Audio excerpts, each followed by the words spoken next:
Hello दोस्तों, मैं जाकिर हुसैन आपकी जेडएस क्लास में स्वागत करता हूं। दोस्तों, कल हमने बुद्धि पढ़ लिया था। बुद्धि के बारे में और महत्वपूर्ण बुद्धि के सिद्धांत पढ़ लिए थे। आज हम पढ़ेंगे दोस्तों बायोलॉजी चैप्टर मनोविज्ञान चैप्टर में सीडीपी में पढ़ेंगे हम भाषा और चिंतन।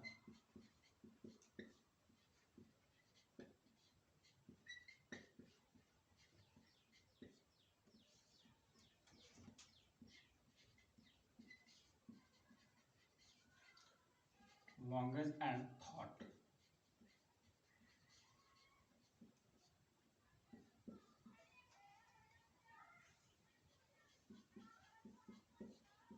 सबसे पहले दोस्तों जानेंगे लैंग्वेज होती क्या है, भाषा। तो भाषा क्या होती है दोस्तों, सिंपली हम बात कर सकते हैं कि अपने भावों को व्यक्त करने का क्या है, तरीका है। भाषा क्या है, अपने भावों को व्यक्त करने का क्या होता है, तरीका होता है, एक माध्यम होता है। भावों को व्यक्त करने का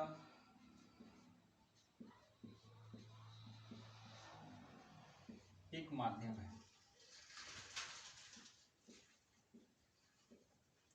दोस्तों क्या होता है कि हम किसी भी चीजों को, ठीक ना, किसी भी घटना को व्यक्त करने के लिए, बताने के लिए जो होती है, हम अपनी भाव को व्यक्त करते हैं। तो वही हमारी क्या होती है, भाषा होती है। इसीलिए तो मानव जो है, जानवरों से, चिड़िया चुड़ूंग जितने भी हैं सब, उनसे क्या है, भिन्न है। क्योंकि जानवरों के पास अपनी भावों को व्यक्त करने के लिए भाषाएं नहीं है, लेकिन हमारे पास क्या है, भाषा है। देखिए दोस्तों, वैसे तो भाषा जो होती है हमारी 3 प्रकार से होती है। यहां पे हम भाषा से बात करेंगे थोड़ा सा। देखिए, भाषा जो होती है आपकी, एक होती है सांकेतिक,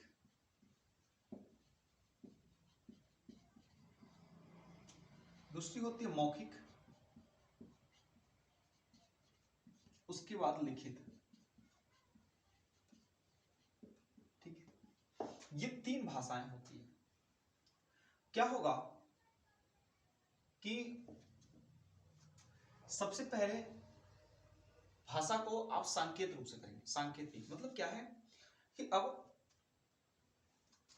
जो है भारी मंडप में बॉयफ्रेंड और गर्लफ्रेंड जो है मिल गए, ठीक ना। तो जब बॉयफ्रेंड और गर्लफ्रेंड मिल गए हैं तो उनके पास यदि बोलने की क्षमता नहीं है, लिख के व्यक्त करने की क्षमता नहीं है, तो कहीं ना कहीं वो संकेत करके ही क्या कर लेगा, अपना काम निपटा लेगा। ठीक है, उसकी एक आंखों की झलक, एक आंखों का इशारा ही जो है उसके लिए सब कुछ होगा। संकेत कर दिया, अब तब मान ली कि वो बोल दी लड़की, तब तो सोने पे सुहागा हो गया उसका। लिख करके दे दी तो पूरा अपना क्या हो गया, भावे को व्यक्त कर। तो हम कह सकते हैं कि भाषा क्या होती है, भावों को व्यक्त करने का क्या होता है, एक साधन होता है, जिसके द्वारा जो होता है मनुष्य, है ना, मनुष्य जो होती है, मनुष्य जो होता है अपने भाव को क्या करता है, व्यक्त करता है। अब हम कह सकते हैं भाषा से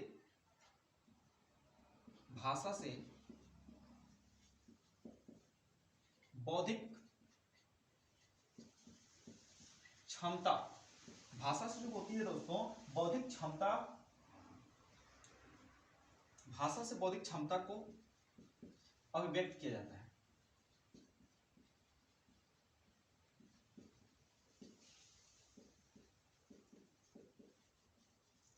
मतलब हम भाषा से, अब घर पे कोई मेहमान आया हुआ है, आप उसको अरे तू तड़ाम, तेरे को मेरे को कर रखे हैं, ठीक है, वो बेचारा गांव देहात का आदमी सम्मान के साथ हो जी हुजूर लगा करके बोला है।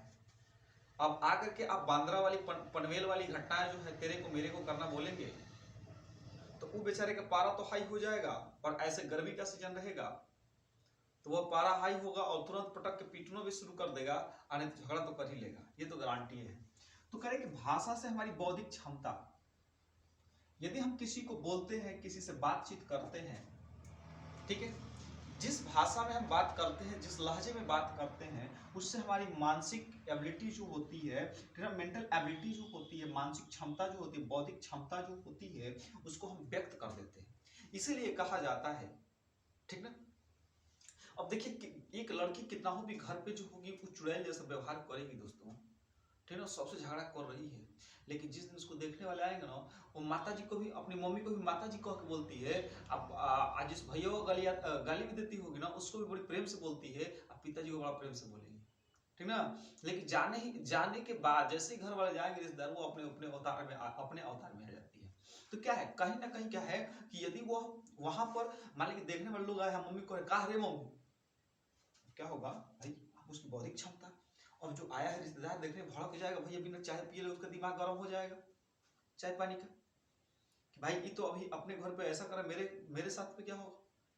तो भाषा का विकास जो होता है दोस्तों, भाषा से हमारी बौद्धिक क्षमता जो होती है अभिव्यक्त हो जाती है, कि हमारी बैकग्राउंड, हमारी जो है मेंटल एबिलिटी, और हम किस प्रकार से है, हमारा समावेशन किस प्रकार का है। तो हमेशा हमें भाषा का क्या करना है, सरल तरीके से उपयोग करना है दोस्तों, और सबके साथ विनम्रता का उपयोग करना है।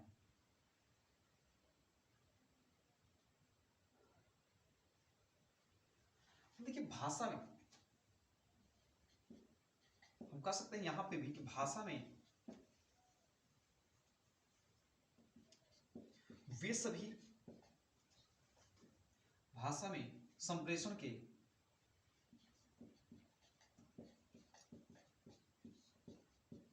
वे सभी साधन आते हैं जिससे हम अपनी भाव एवं विचारों को प्रतीकात्मक रूप से व्यक्त करते हैं। करेंगे भाषा में संप्रेषण के वे सभी साधन आते हैं जिसमें हम साधन आते हैं जिससे हम अपनी भाव एवं विचारों को प्रतीकात्मक रूप से क्या करते हैं, व्यक्त करते हैं। अब देखिए भाव एवं विचार, ठीक ना। अब क्या है, एक नया सीजन चल गया है कि कोई प्रेम कर रहा है तो ई वाला सीजन दिखा रहा है, ई वाला। अब इसका मतलब क्या है भाई, कि मैं तुमसे क्या करता हूं, मैं तुमसे प्रेम है मेरा, आपस में क्या हम लोग प्रेम करते हैं, ठीक है ना। ये अपनी प्रेम मतलब हमारे और तुम्हारे बीच क्या है, एक अपनत्व की भावना है, ठीक है। तो ये एक प्रतीकात्मक रूप बन गया है, इस तरह से लोग डीपी लगा रहे हैं, इस तरह से एक दूसरे के साथ जो है करके फोटो खिंचवा रहे हैं। तो ये क्या है, प्रतीकात्मक भाषा है। तो भाषा में संप्रेषण के सभी साधन आ जाते हैं। आप जिन जिन साधनों का उपयोग करते हैं, कहीं ना कहीं उससे क्या होती है, अपनी भाव, ठीक ना। अब बस उसको ऐसे कर दिया, अब मान लीजिए कि उसकी गर्लफ्रेंड बस ऐसे कर दी, तो समझिए दोस्तों कि उस कितना जो है वो ये कर सकता है। तो भावों विचारों को प्रतीकात्मक रूप से हम क्या करते हैं, व्यक्त कर देते हैं, इसी को हम कहते हैं भाषा। ओके,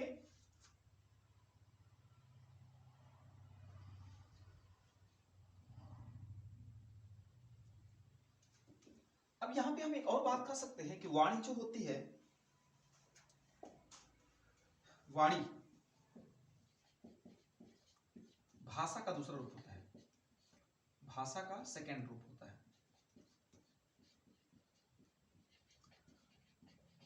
वाणी जो होती है दोस्तों, भाषा का क्या होती है, एक दूसरी रूप होती है, सेकेंड रूप होती है, ठीक है ना, जिसके माध्यम से क्या करते हैं, अपने अर्थों को वाणी भाषा का एक द्वितीयक रूप होता है जिससे हम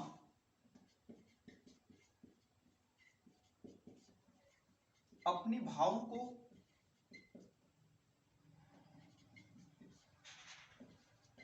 कुछ ध्वनियों द्वारा उच्चारित करके व्यक्त करते हैं, कुछ ध्वनि द्वारा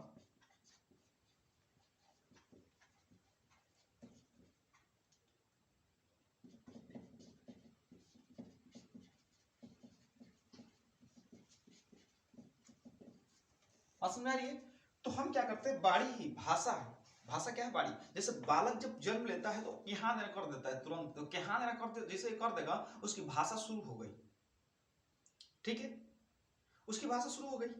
लेकिन जो भाषा रो करके व्यक्त कर रहा था, अब वो धीरे धीरे बोल करके व्यक्त करना शुरू किया, अपनी उच्चारण करना शुरू कर दिया। तो कह रहे कि भाषा वाणी का सेकंड रूप होता है, मतलब सॉरी, वाणी जो होती है भाषा का ही सेकंड रूप होती है, जिससे अब वह जो भाषा का यूज कर रहा था, जो जिस प्रकार से संकेत रूप से कर रहा था, अब वो बोल करके शुरू करना शुरू कर दी, बोल करके व्यक्त करना शुरू कर दिया, उच्चारण करके ध्वनियों के माध्यम से उच्चारण करना शुरू कर दिया। इसी को क्या कहते हैं? भाषा कहते हैं। अब ये भी कह सकते हैं कि वाणी क्या है, कह दीजिए क्वेश्चन की, बताइए वाणी क्या है? वाणी, तो हम कह सकते हैं वाणी भाषा का एक माध्यम है। वाणी जो है भाषा का एक माध्यम है। तो दोस्तों इस प्रकार से हम लोगों ने भाषा के बारे में देखा कि भाषा क्या होती है, अपने भावों को व्यक्त करने के लिए एक माध्यम की क्या होती है, आवश्यकता होती है, और इसी को हम क्या कहते हैं? भाषा कहते हैं। तो भाषाओं के बारे में तो हम लोगों ने जान लिया। इसके बाद आगे हम पढ़ेंगे, देखते हैं क्या घटनाएं घटित होती हैं। अब दोस्तों देखेंगे हम भाषा विकास की प्रारंभिक अवस्था।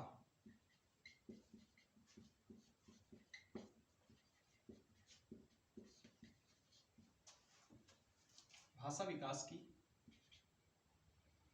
प्रारंभिक अवस्था।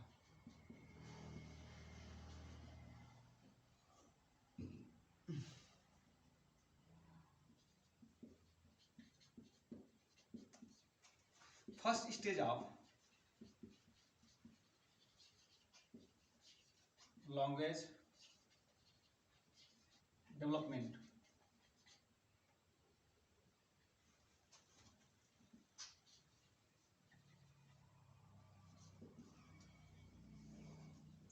भाषा विकास की पहली अवस्था। अब देखिए बालक क्या है। यदि ये बालक जो है माता के गर्भ में पल रहा है, ठीक, तो जब माता के गर्भ में पल रहा है ये बालक, तो जैसे इसका फर्स्ट चरण क्या होगा कि जैसे ही पृथ्वी पर आएगा, पृथ्वी पर आने का मतलब क्या होगा? जन्म होगा। तो जन्म होने के बाद क्या करता है? रोना शुरू कर देता है। जैसे वो बालक जो है गर्भ से बाहर निकलेगा, तो गर्भ से बाहर निकलने के साथ ही साथ क्या करता है दोस्तों कि वह रोना शुरू कर देता है। जब रोना शुरू कर देता है तो भाषा का प्रारंभ जो होता है दोस्तों, यही से क्या होता है? प्रारंभ हो जाता है, ठीक है ना। अब रोना शुरू करेगा, फिर रोने के बाद क्या करेगा? चिल्लाना शुरू करेगा। चिल्लाने के बाद क्या करता है कि कुछ चेष्टाएं, चिल्लाने के साथ साथ जो होते हैं कुछ ध्वनियां निकालना शुरू कर देता है। ध्वनि निकालना क्या करता है? प्रारंभ कर देता है।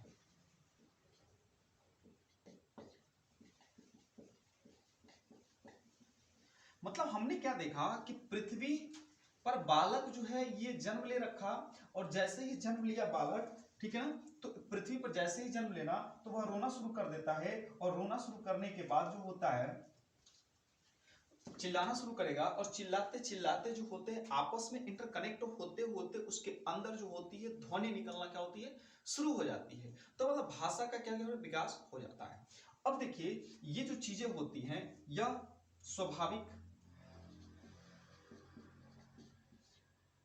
स्वाभाविक होती है, ठीक है दोस्तों, स्वाभाविक होती है, स्वचालित होती है, नैसर्गिक होती है,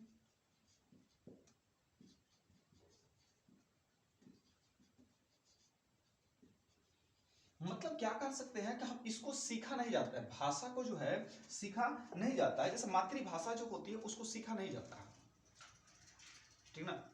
यदि आप ग्रामीण क्षेत्रों में या शहरी क्षेत्रों में यदि आपकी फर्स्ट लैंग्वेज जो है हिंदी लैंग्वेज है,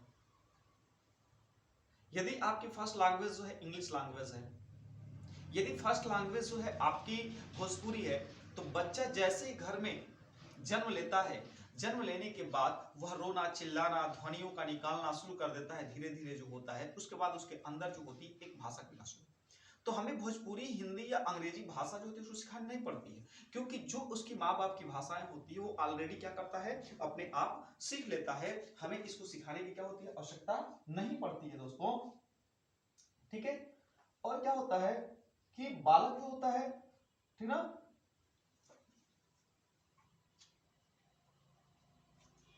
अब बालक क्या होता है? धीरे धीरे बड़ा होगा, भाई ध्वनि निकाला, चिल्लाया, प्रारंभ किया, उसके बाद क्या होगा? वो बड़बड़ाना शुरू कर देगा। बड़बड़ाते बड़बड़ाते जो होता है वह स्वस्वर उच्चारण करना शुरू कर देगा। तो इस प्रकार से जो होता है एक बालक के अंतर्गत जो है दोस्तों क्या होता है, ध्वनि भाषा का विकास जो होती है प्रारंभ होती रहती है और चलती रहती है। इस प्रकार से हम भाषाओं का विकास कर लेते हैं एक बालक के अंतर्गत। और हम कह सकते हैं कि बालक जो होता है वह ध्वनि को किसी न किसी भाव से क्या करता रहता है, अपना व्यक्त करता रहता है, किसी न किसी रूप में दोहराता रहता है।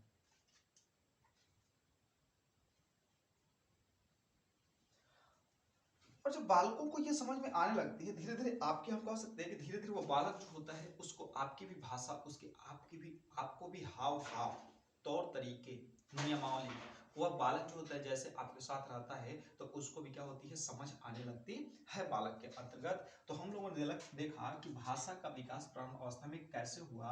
पहले बालक जन्म लिया, फिर रोया, फिर चिल्लाया, फिर ध्वनि निकाला। ध्वनि निकालने के बाद जो है बालक जब अपनी अवस्था में आएगा तो बड़बड़ाना शुरू करेगा, ठीक है, कुछ ना कुछ बोलता रहेगा। ठीक है, आप छोटा सा बालक को आप जो है शैशव अवस्था में जब देखेंगे 2 वर्ष की अवस्था में तो बड़बड़ाना शुरू कर देता है, कुछ भी बोलना शुरू कर देता है। धीरे धीरे जो होता है वह जब अपनी अवस्था में आएगा तो क्या करता है, उच्चारण करना भी सीख जाता है। तो ये जो थी बालक के अंतर्गत। अब ये पूछ देगा बालक, ये बताइए कैसी होती है, क्या भाषा जो होती है, ध्वनि जो होती है नैसर्गिक होती है? हाँ होती है। स्वचालित होती है? होती है। स्वाभाविक होती है? होती है। ये तीनों दे देगा, पूछेगा क्या इनमें सभी होती है? तो आप कह सकते हैं कि हाँ सभी होती है।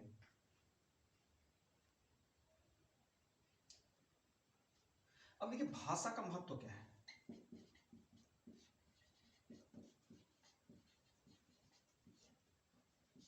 Importance of language.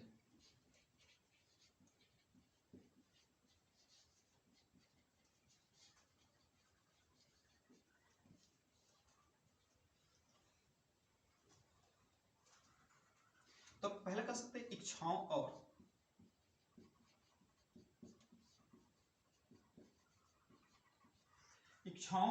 कह सकते हैं दोस्तों इच्छाओं और आवश्यकताओं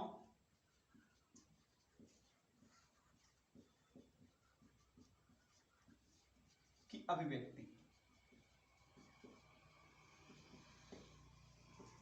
ठीक है दोस्तों, अभिव्यक्ति ना कहिए, इसको संतुष्टि कह लीजिए। अब हमें भाषा की आवश्यकता क्यों पड़ी? हमें इसे मार्कर की आवश्यकता क्यों पड़ी? क्योंकि हमें लिखने की आवश्यकता थी। लिखने की आवश्यकता हमें क्यों पड़ी? क्योंकि हमारे मन में विचार आए थे, उसको व्यक्त करना था और दूसरे तक पहुंचाना था। ठीक है, तो वही कह रहे हैं कि इच्छाओं और आवश्यकताओं की संतुष्टि के लिए भाषा का महत्व किस लिए है दोस्तों? तो हम कह सकते हैं कि सबसे पहली कि अपनी इच्छा और अपनी आवश्यकताओं की संतुष्टि के लिए हम अपनी इच्छा को व्यक्त कर रहे हैं। हमें एक डायरी लिखनी है तो हम अपनी इच्छा को व्यक्त कर रहे हैं कि हमें डायरी लिखनी है। अब डायरी की आवश्यकता क्यों है? तो वहां पे आवश्यकताओं की संतुष्टि के लिए भी जो होता है दोस्तों, हमें भाषा का क्या होता है, बहुत बड़ा महत्व होता है। ठीक है, और हम कह सकते हैं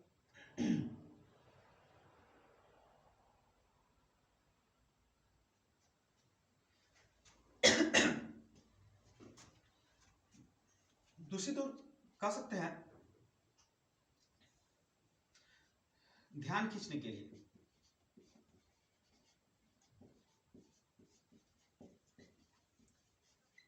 देखिए दोस्तों, ध्यान खींचने के लिए भी क्या होती है, भाषा का यूज किया जाता है। अब देखिए कैसे, मान लीजिए कोई व्यक्ति जो है भोजपुरी में बात कर रहा है, वहीं पे कोई बालक जो है सभी जो है मान लीजिए कहीं भोजपुरी बच्चे जो है बोल रहे हैं आपस में, उनको जो है लेकिन कुछ चीज कुछ सीखने की जरूरत है। ठीक है, उसी बीच जो है कोई अंग्रेज आया, फटाफट अंग्रेजी बोलना शुरू कर दिया। अब उसको अब इन बालकों को अच्छा लग रहा है तो क्या हो गए, सभी लोग जो है एकत्र हो जाएंगे उसके चारों तरफ। ठीक है, गांव में तो मदारी वाले आते हैं तो उसकी भाषा से सब लोग प्रभावित हो जाते हैं, पीछे पीछे बच्चे चल देते हैं। ठीक है, तो अपनी सबको क्या करने के लिए, ध्यान अपनी खींचने के लिए भाषा का जरूरत होगा। बालक, अब देखिए मान लीजिए आप किसी घर के रिश्तेदारी में गए हुए हैं, अब घर वाले बच्चे जो कॉन्वेंट और बेटर स्कूलों में पढ़ रहे हैं, पब्लिक स्कूलों में, अब वह जो है धड़ल्ले के साथ अंग्रेजी बोल रहे हैं। ठीक ना, और उनका जो लोग गए हैं उनके लड़के जो सरकारी स्कूलों में पढ़ रहे हैं या कहीं पढ़ रहे हैं और थोड़ा सा उनको इंग्लिश सीखने में प्रॉब्लम है, तो अब माता पिता का ध्यान जो उनके बच्चों की तरफ क्या हो जाएगा, आकर्षित हो जाएगा। कहते भाई इनके तो बच्चे जो है बहुत ही नॉलेजवान है, बहुत इनके पास जो बोलने के तौर तरीके हैं। तो कहीं ना कहीं क्या होती है कि भाषाओं का यूज जो होता है ध्यान खींचने के लिए भी किया जाता है। ठीक है, तीसरा कह सकते हैं सामाजिक संबंध के लिए। सामाजिक संबंध के लिए। और सामाजिक संबंध के लिए जो होता है भाषाओं का बहुत आवश्यक होता है। अब इसलिए बालकों को जो होता है कॉन्वेंटों या अन्य जगहों पे जो है उसका कहा जाता है कि ठीक ना, सबके साथ हिंदी के साथ व्यवहार, हिंदी भाषाओं का यूज करो, क्योंकि यदि वो आकर के भोजपुरी या अन्य चीज बोलना शुरू करेगा तो वो घर पे जाकर के जो वो वैसा ही बोलेगा, ठीक ना, कह रे, दे रे, हरे, तो ये सारी चीजें जो होती है, ठीक ना, ये बोलना शुरू कर देता है। सामाजिक संबंध के लिए जो होती है बहुत जरूरी होता है, क्योंकि समाज के साथ हमें किसके साथ कैसे जुड़ना है, ठीक ना, वहाँ पे भाषा बहुत मायने रखती है, ठीक ना। जहाँ पे सम्मान के साथ जी लगाना भी है वहां जी लगाना भी पड़ेगा, जहां से जी हटाना है उसको हटाना भी पड़ेगा, ठीक है ना। तो इस प्रकार से जो होती है भाषाओं का क्या होता है महत्व तो बहुत जरूरी होता है। दोस्तों आप समझ गए होंगे कि भाषा किस किस लिए जो होती है जरूरी है। भाषाओं के द्वारा हम कह सकते हैं कि सामाजिक संबंध के लिए हम क्या करते हैं, आपस में तालमेल बनाते हैं। अब मान लीजिए नेताजी आए हुए हैं, ठीक ना, अब देखिए हमारे जैसे मोदी जी हैं, अब मोदी जी या योगी जी हैं तो उनका पहली भाषा क्या होता है, भाइयों एवं बहनों।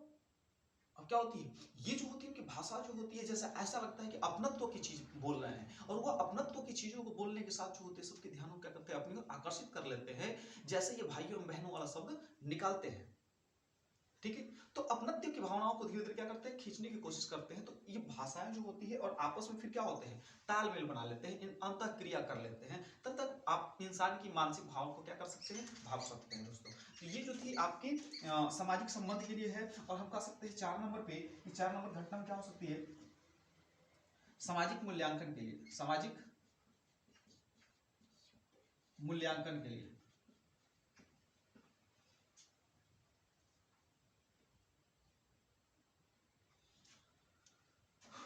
सामाजिक मूल्यांकन के लिए। अब एक व्यक्ति जो होता है एक समाज में कैसे बोलता है, कैसे प्रश्न करता है, ये जो होता है उसे सामाजिक मूल्यांकन के लिए किया जाता है। समाज में इवोल्यूशन जो है, सोशलाइज इवोल्यूशन जो है कि भाई उस समाज में उसकी पैठ कैसी है, उसकी तालमेल कैसी है, तो उससे जो होती है हम भाषा का क्या करते हैं, मूल्यांकन कर लेते हैं। तो मूल्यांकन जो होता है बहुत ही अति आवश्यक होता है। अब दोस्तों नेक्स्ट देखेंगे 5 नंबर, शैक्षिक उपलब्धि के लिए।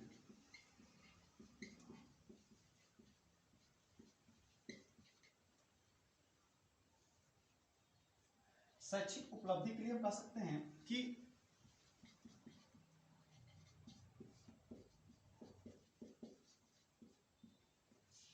शैक्षिक उपलब्धि के लिए जो होता है भाषाओं का बहुत ज्यादा, मान लीजिए एक बालक के पास जो ज्ञान बहुत ज्यादा है, ठीक है, बहुत ज्यादा ज्ञान है, लेकिन वो अपनी बातों को प्रस्तुत नहीं कर पा रहा है, ठीक है ना, वो अपनी बातों को जो प्रस्तुत नहीं कर पा रहा है, तो कहीं ना कहीं जो है आप कह सकते हैं कि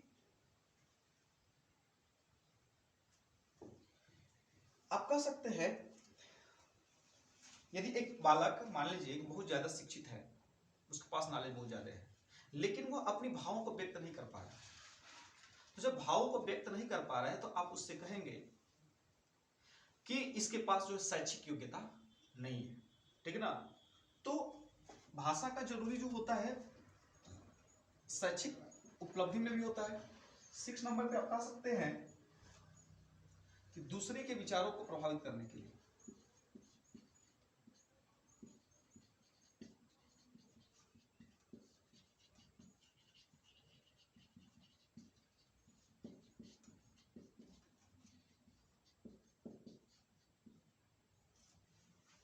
अब दूसरे के विचारों को प्रभावित करना, अब देखिए होटलों या अन्य जितने भी बड़े बड़े जो होते हैं कार्यक्रम होते हैं, दुकानें होती हैं, आप वहां देखते हैं कि लेडीजों को बैठाया जाता है, किस लिए, कि वो इतना ऐठ के बोल देगी ना, इतना प्रेम से कि वो जो कुछ नहीं लेना होगा तो आप ले लेंगे, इतनी प्रेम से बात करती है, भाषा ऐसी बोलेगी ना कि आप उसी के बतिये में उलझ जाएंगे, और सामान तो पैसा थर्ड से थैलिया से पैसा रुपया निकाल के सामान ले लेंगे, काहे नहीं लेंगे आप।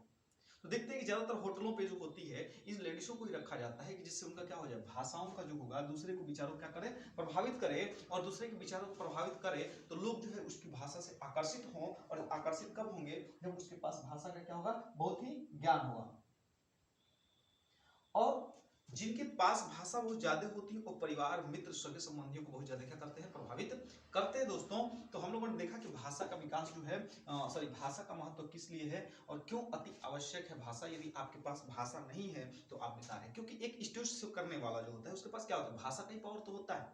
एक जो जनरल होता है, लेफ्टिनेंट होता है, कैप्टन होता है, उसके पास क्या होता है, भाषा का ही तो विकास होता है। भाषा से जो होता है सामने हजारों हजारों के सैनिकों को, सैकड़ों टुकड़ियों को जो क्या करता है, उनके अंदर जोश भर देता है और चढ़ाई इतने कर देता है, ठीक ना, किस दुश्मनों के छक्के छुड़ा देता है। तो क्या है, भाषा ही तो है, ठीक है। एक टीचर है, एक टीचर के अंदर यदि भाषा पावर है, भाषा की शक्ति है, तो वो भाषा के शक्ति के कारण जो है, यदि कोई बालक बिल्कुल सुस्त है, उसके अंदर भी जो होती है ऊर्जा भर देता है। तो ये भाषा का सब खेल होता है दोस्तों। तो भाषा का बहुत ही महत्व होता है, चाहे शिक्षा का क्षेत्र हो, चाहे समाज का क्षेत्र हो, चाहे जो है आपसी तालमेल का हो या सामाजिक हो। तो यहाँ पर जो है बहुत ध्यान देने योग्य है कि कैसे कैसे जो होती है समाज में शिक्षा की जो भाषा की क्या है आवश्यकता है। तो बेहतर यही होगा कि आप भाषा बनाए रखें अपना, ठीक ना।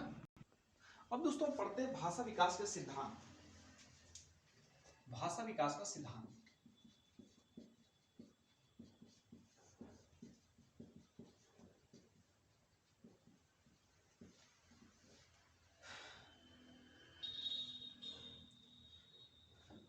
Theory of language development, theory of language development.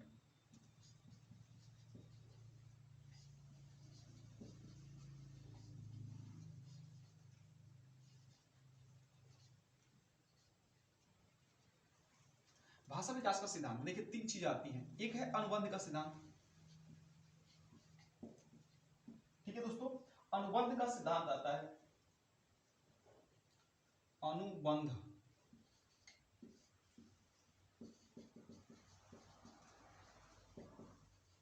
दूसरा हम कह सकते हैं परिपक्वता का सिद्धांत है।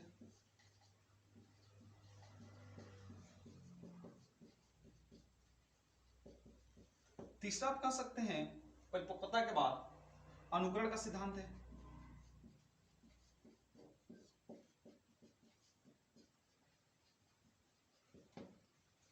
देखिए दोस्तों होता क्या है कि जो भाषा का सिद्धांत है, ये भाषा का तीन सिद्धांत है जो बहुत ही महत्वपूर्ण है, अनुबंध, परिपक्वता एंड अनुकरण।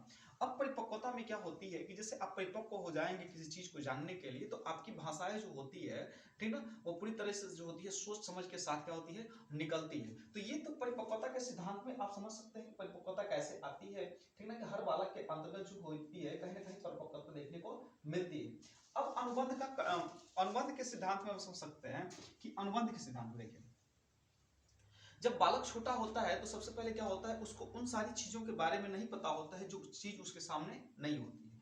तो सबसे पहले बालक को क्या सिखाया जाता है, मूर्त चीजों से जोड़ा जाता है, मूर्त वस्तु से। अब मूर्त वस्तु क्या है, जो चीजें क्या होती है उसके खुद के सामने होती है।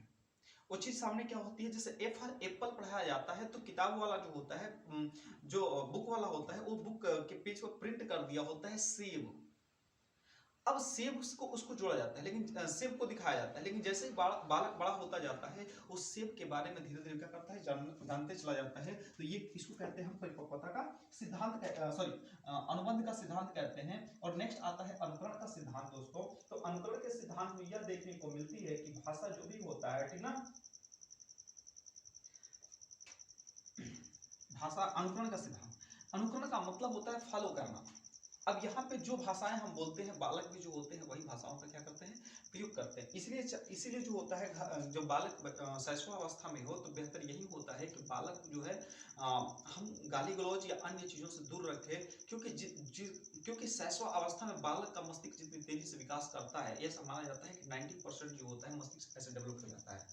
लेकिन सुनिए, लेकिन हमें हमेशा जो है बालक के सामने, बाद में आप क्या करते हैं बालक के सामने, लेकिन बालक के सामने, सॉरी, बालक के अलावा आप क्या करते हैं उससे मायने नहीं रखता है, लेकिन बालक के सामने ये ध्यान रखें कि हमेशा जो है आप सही शब्दों का ही प्रयोग करें, जिससे बालक के अंतर्गत जो होती है अनुकरण का सिद्धांत जो है, जो भी करे वह आपके सुंदर या अच्छी अच्छी बातों को कहे गए अच्छी बातों का ही अनुकरण करे, न कि वह बालक जो है आपका, ठीक ना, क्या करे, किसी अन्य बेकार की चीजों को अनुकरण कर ले, जिससे समाज में वह बोले तो आपके पूरी बैकग्राउंड को पता चल जाए, ठीक ना, और आप उस बालक को दोष न दे करके आप पे ही दोष लगाया जाए कि देखिए यही जो है इनकी घटना है।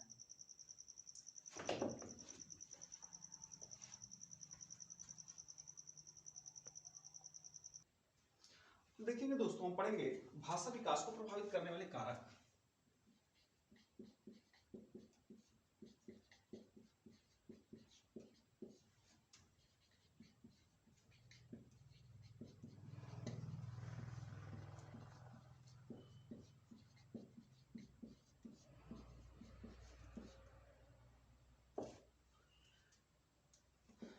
कारक, देखिए दोस्तों, भाषा विकास को प्रभावित करने वाले कारक कौन कौन से हो सकते हैं, क्या क्या फैक्टर्स हो सकते हैं जिससे भाषा पर प्रभाव पड़ सकता है। तो सबसे पहले क्या है, स्वास्थ्य।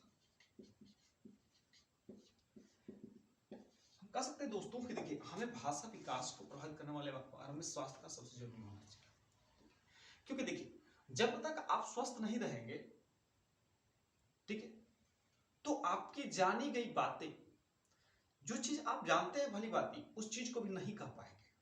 देखिए कैसे, मान लीजिए अचानक जो है एक्सीडेंटल केस हो जाता है और आपके शरीर में हर कार्य तो होता रहता है, शरीर तो वही रहती है, भाषा को जानते भी रहते हैं, लेकिन उस चीज को व्यक्त नहीं कर पाते हैं। तो सबसे बड़ी चीज क्या होती है कि जब बालक जो है, बालक यदि अस्वस्थ है तो उसका प्रभाव जो है भाषा पर पड़ेगा। तो सबसे पहले यही चीज होनी चाहिए कि बालक को स्वस्थ रखने की जरूरत होती है। दूसरी बात आप कह सकते हैं इसमें स्वास्थ्य के बाद जो होती है, कह सकते हैं आप बुद्धि, ठीक है, बुद्धि इंटेलिजेंस कह सकते हैं इसमें।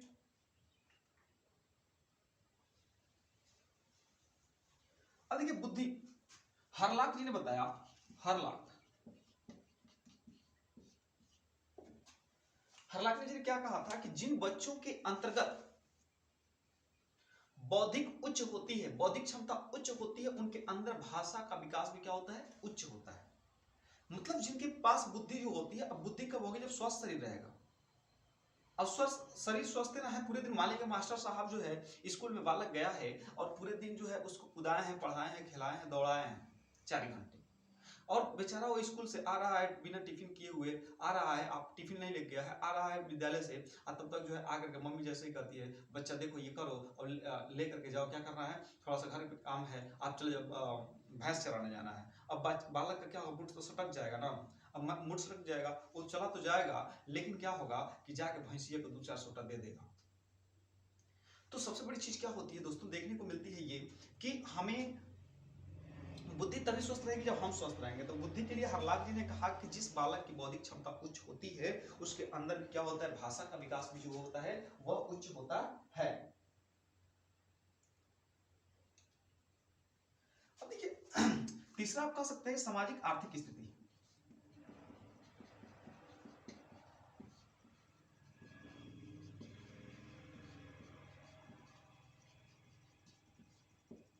सामाजिक आर्थिक स्थिति, ये भी क्या होता है, बहुत मायने रखता है दोस्तों। सामाजिक आर्थिक स्थिति जो है बहुत मायने रखता है। यदि एक गरीब परिवार का लड़का जो सरकारी स्कूल में पढ़ता है और एक अमीर परिवार का लड़का जो पब्लिक या कॉन्वेंट स्कूल में पढ़ता है, तो इसकी बौद्धिक क्षमता जो होगी, पब्लिक वाले कॉन्वेंट वाले बच्चे की जो बौद्धिक क्षमता होती है वह सरकारी स्कूल वाले से कहीं ना कहीं क्या होती है, ज्यादा होती है। क्योंकि देखिए स्वस्थ तो दोनों है, लेकिन सामाजिक स्थिति, क्योंकि वहां पर जब कॉन्वेंट वाले में जाएगा तो वहां पे जो है हर प्रकार के बच्चे जो है रिच फैमिली से बच्चे जो है आते हैं, और उनकी लैंग्वेज जो होगी दूसरी होगी, लैंग्वेज जो बात करने के लहजे जो होंगे अलग होंगे, तनाव मुक्त होते हैं बच्चे। लेकिन एक सरकारी विद्यालय में पढ़ने वाला लड़का जो होता है उसके पास आर्थिक स्थिति कमजोर है, तो वह बालक जो होता है, हर क्षेत्र के सरकारी विद्यालय में हर क्षेत्र से बच्चे आ जाते हैं, तो कहीं ना कहीं ये चीज मायने रखता है। तो आर्थिक और सामाजिक स्थिति के पास जो होती है, जो बालक जो होगा, यदि कॉन्वेंट में पढ़ने वाला बालक होगा तो उसकी भाषा जो होती है बहुत ही क्या होती है, बेहतर तरीके से होती है। लिंगीय भिन्नता, अब कह सकते हैं चौथी लिंगीय भिन्नता।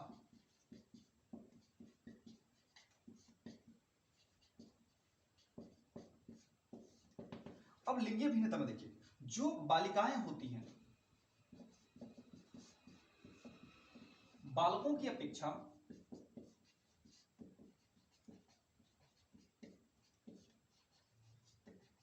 शुद्ध भाषा का उच्चारण करती है, शुद्ध उच्चारण करती है। ठीक है, लिंगीय भिन्नता में क्या होती है कि बालिकाएं जो होती हैं बालकों की तुलना में, ये माना गया है मनोवैज्ञानिकों के द्वारा कि लड़कियां जो होती हैं वह अत्यधिक उच्च और शुद्ध उच्चारण करने में क्या होती है, माहिर होती हैं। ठीक है ना, बालक भले ही जो होते हैं उस भाषा को तोड़ मरोड़ को बोलते हैं, लेकिन जो भी लड़कियां बोलती हैं वो जो होती हैं उनको क्या होता है, उच्च और सही।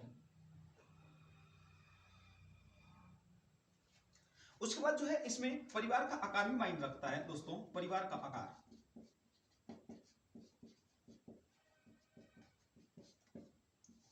परिवार का आकार जो है ये भी भाषा को प्रभावित करने वाला कारक है। यदि छोटा परिवार है तो छोटे परिवार के बच्चों का जो भाषा विकास होता है वो बड़े परिवार के बच्चों से कहीं अधिक होता है। अब बड़े परिवार है, दादा दादी हैं, चाचा चाची हैं, बहुत से लोग हैं, एक परिवार में 20-22 लोग हैं और एक छोटा सा परिवार है जिसमें माता पिता और उनके लड़के लड़कियां हैं।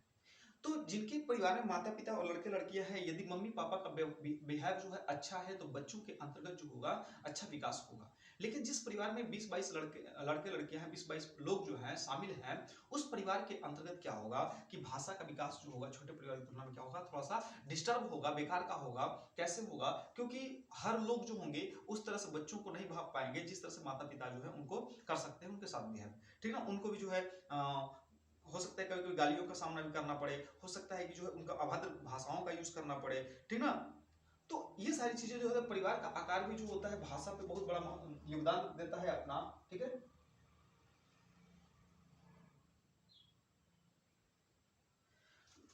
नेक्स्ट हम कह सकते हैं 5-6 नंबर कह सकते हैं बहुजन।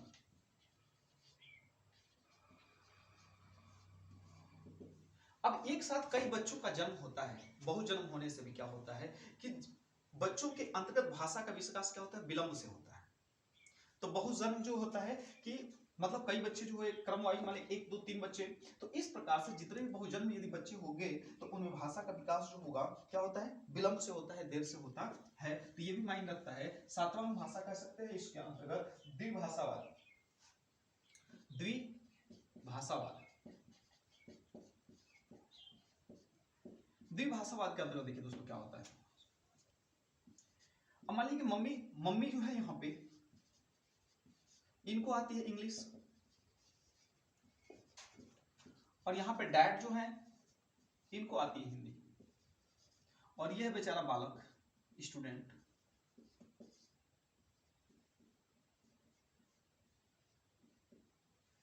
अब ये बालक जो है अब अपने परिवार में रह सकता है, डैड को हिंदी आती है, मम्मी को इंग्लिश आती है। मम्मी तो ऐसे इंग्लिश बोलेंगे, क्यों नहीं बोलेंगे, क्योंकि पापा कमा रहे खा रहे हैं। तो देखिए बालक को ये नहीं समझ में आएगा कि मैं मम्मी की भाषा का अनुकरण करूं कि पापा का भाषा का अनुकरण करूं, वह हमेशा उलझा रहेगा। तो यदि द्विभाषावाद भी है हमारे घर के अंदर, परिवार के अंतर्गत, तो ये भी हमारे ऊपर मायने रखता है, बहुत बड़ा प्रभाव डालता है। तो इसलिए जो होता है, इसलिए चाहिए कि हम लोग जो है जो भाषा का यूज करें, वह बालक जब छोटा है तो हम एक ही जैसी भाषा का यूज करें, बाकी उसको धीरे धीरे क्या करते जाएंगे, हम लोग सिखाते जाएंगे। ठीक है ना? अब देखिए एक और चीज आती है, 8 नंबर को हम लेंगे परिपक्वता। मैंने पहले ही बताया कि जब हमारे अंदर परिपक्वता आती है तो परिपक्वता का संबंध जो होता है बहुत अन्य चीजों से होता है। जैसे बालक जो होता है तो बालक के अंदर जीभ, दांत और त्वचा, ये सारी चीजें जो होती हैं एक दूसरे से कनेक्ट होती है, जुड़ी होती हैं। यदि ये चीजें प्रभावित होती हैं तो बालक को समस्या होती है। अब देखिए जैसे दादा की दांतें टूट चुकी है और आपके पास दांतें हैं, आप किसी भी शब्द को बहुत ही उच्चारण के साथ बोल देंगे, लेकिन दादा को चीज नहीं कहा, वो दादा कहते तूने ताना खाया। अब तूने ताना खाया तो बोलेंगे तो क्या करेंगे, क्यों? क्योंकि उनके पास दांत की जो है क्षमता खत्म हो गई, जो लफ्ज निकालने वाली चीजें समाप्त हो चुकी। जीभ तो है लेकिन दांतों से जो चीज है, दंत वाली जो व्याख्या करने वाले हैं वो चीज खत्म हो चुका है। तो कहीं ना कहीं क्या होती है, परिपक्वता भी जो होती है हमारे दोस्तों बहुत ही महत्वपूर्ण बातें जो बहुत ही महत्वपूर्ण योगदान देती है।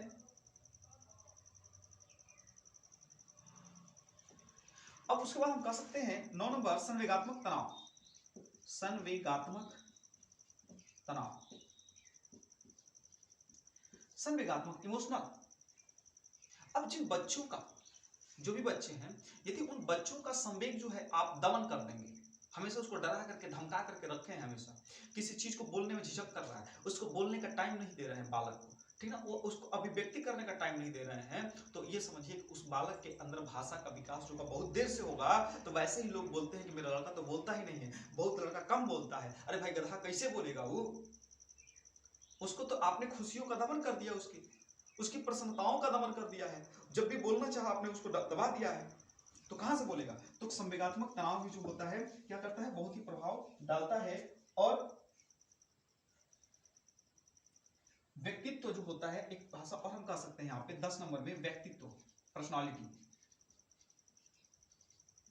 अब देखिए जो लोग जो होते हैं ज्यादा थोड़ा सा स्वतंत्र अवस्था में होते हैं, व्यक्तित्व जो होता है उनके अंदर जो होती है फुर्ती चुस्ती होती है, वो किसी भी भाषाओं को किसी भी चीजों को बोलने, जैसे शहर के लड़के और गांव के लड़के देखिए, शहर के लड़के जो होते हैं किसी भी चीज को खुलेआम करते हैं, ठीक है ना, गर्दा उड़ाना होगा एकदम सुट्टा मार रहा है, सिगरेट पी रहा है एकदम खुलेआम कर रहा है। लेकिन गांव के बच्चे जो है थोड़ा सा शर्म में आ जाते हैं, थोड़ा सा किसी चीज को खुल करके नहीं कर पाते हैं, ठीक है ना। तो ये सारी चीजें जो होती है, व्यक्तित्व भी जो होती है हमारे भाषा के ऊपर क्या करती है, प्रभाव करने वाले एक जो योगदानों में क्या है शामिल है। तो ये दोस्तों जो थी भाषा को प्रभावित करने वाले कारक कौन कौन से हैं, तो आपने देख लिया, स्वास्थ्य है, बुद्धि की सामाजिक स्थिति है, लिंगीय विभिन्नता है, ठीक है। उसके बाद जो है आपका परिवार का आकार है, द्विभाषात्मक है, परिपक्वता है, संवेगात्मक या व्यक्तित्व होता है। अब दोस्तों देखते हैं चिंतन की प्रकृति क्या होती है, nature of thoughts. Nature of thought क्या होता है, देखिए नेचर ऑफ थॉट, चिंतन की प्रकृति जो होती है दोस्तों, हम कह सकते हैं कि चिंतन की प्रकृति में सोते समय क्रियाशील होती है। चिंतन एक ऐसी प्रक्रिया होती है सोते समय जो होती है क्रियाशील होती है। कैसे? अब देखिए आप मान लीजिए कहीं चोरी करते हुए पकड़े गए, तो चोरी करते हुए पकड़े गए और पकड़े जाने के बाद चिंता हो गई। अब आप लाख चाहे कि मैं रात्रि को सो जाऊं, और आपके अंदर जो है एक इज्जत की भावना है, और आप लाख चाहे कि सो जाऊं, तो आप सो नहीं सकते दोस्तों, ऐसी चिंतन होती है। आपको ट्रेन पकड़नी है, स्टेशन पे सोए हुए हैं, चिंता लगा हुआ है, आंखें बंद है, पलक बंद है, लेकिन दिमाग चल रहा है कहीं ट्रेन छूट ना जाए, छूट ना जाए। ये क्या है, चिंतन है। पेपर देना है, पूरी तरह तैयारियों में लगे हुए हैं, ठीक ना, एग्जाम देने जाना है, आप भले ही सोए हुए, लेकिन चिंतन ये रहता है कि कहीं ना कहीं हमें क्या करना है, एग्जाम देने जाना है, एग्जाम में कैसे क्या करना है, ये चिंतन होती है। तो चिंतन जो होती है सोते समय क्या होती है, क्रियाशील होती है। अब इसमें क्या आता है, इसमें कल्पना, भाषा, संकल्पना, ये सारी चीजें होती है शामिल होती है। चिंतन जो होती है एक जटिल मानसिक प्रक्रिया होती है, ये एक बहुत ही जटिल प्रक्रिया होती है दोस्तों, चिंतन। और ये रचनात्मक प्रक्रिया होती है। रचनात्मक मतलब चिंतन जो है रचनात्मक मतलब रच करके जितनी समस्याएं होंगी उसी समस्या का हम उस समस्या का बार बार खंडन करेंगे, खंडन करते जाएंगे, कहीं ना कहीं उसमें क्या हो जाए, हमारा कोई ना कोई उपाय निकल तो जाए। तो क्या होती है, रचनात्मक प्रक्रिया होती है। चिंतन की मानसिक क्रिया, चिंतन की मानसिक क्रिया कौन कौन सी है, अनुमान करना, अनुमान लगाएंगे कोई समस्या कैसी, तर्क करेंगे उस पर, कल्पना करेंगे कैसे ऐसे हो गया, निर्णय करेंगे, रचनात्मक विचार चिंतन करेंगे, समस्या समाधान करेंगे, अनुमान लगाएंगे, ठीक है। अब देखिए चिंतन का हमेशा प्रारंभ जो होता है वो समस्या से प्रारंभ होता है। अब समझिए, मान लीजिए कि आपके लिए एस्टेट आ गया या यूपी टेट आ गया एग्जाम, अब आप अनुमान लगाएंगे कितना हमें पास करना होगा, कितना हमें नंबर लाना होगा, अनुमान लगाएंगे, बार बार उस पर रिसर्च कर, तर्क करेंगे, कल्पना में भी जाएंगे, आप 120 कर देंगे, 125 कर देंगे, ये कल्पना कर रहे हैं, फिर निर्णय करेंगे कि हमें इतना लाना है, फिक्स कर लेंगे। उसके बाद क्या करना, रचनात्मक विचार, उस चिंतन कर लेंगे, और क्या हो गया, फिर समस्या का समाधान हो जाएगा दोस्तों। तो जब आपके पास कोई समस्या आती है, ठीक ना, वह समस्या जो है समस्या चिंतन का कारण बन जाती है। उसी तरह से जो होता है भाषा दोष में जो होते हैं दोस्तों, कई कारण होते हैं, जैसे हकलाना, तुतलाना, बलबलाना, ठीक है ना, ये सारी चीजें जो होती है आपके भाषा का क्या होती है, ध्वनि परिवर्तन कर लेना, ठीक है ना, ये सारी चीजें आप देख सकते हैं। या अस्पष्ट उच्चारण होती है, तभी भाषा का दोष है, हकलाते हैं, रुक रुक कर बोलते हैं, तुतलाते हैं, ठीक है ना, ध्वनि का उच्चारण नहीं कर पा रहे हैं, तो ये सारी चीजें जो होती हैं भाषा का दोष के अंतर्गत आती है दोस्तों। तो मैं आशा करता हूँ कि जो है यह वीडियो आपको बहुत ही पसंद आएगी। वीडियो को ज्यादा से ज्यादा देखें आप, ठीक है ना, पढ़ते रहें, मस्त रहें। वीडियो को देखने के लिए दिल से धन्यवाद।